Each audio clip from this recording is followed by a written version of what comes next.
Times now has accessed Aditya's autopsy report. The post-mortem report mentions that Aditya suffered injuries in the head which led to his death. The report also mentions that he was shot at from a distance of about 3 feet. Aditi Anantnarayanan joins me from Gaya. Aditi, what are the details of the autopsy report and what is the police saying about the other injuries on the head of Aditya? Was he beaten up before he was shot at by Rocky Yadav and the men who were accompanying him?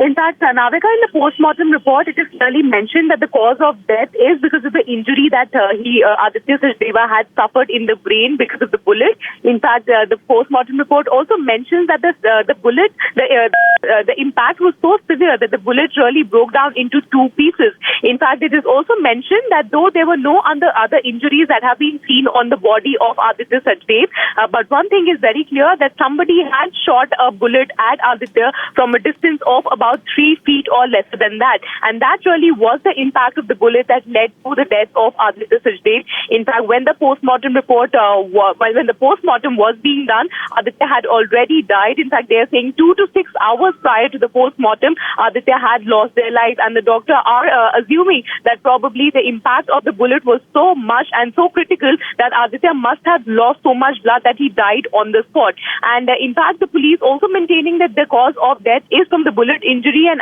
as we were also mentioning that in the confession report, Rocky Yadav has already said that yes, he was the one who shot the fire. He was the one who got angered because he fell down along with the 2 people who were traveling with him, the bodyguard and his cousin, when these particular 5 boys tried to flee away in that car that they were traveling in on Saturday evening.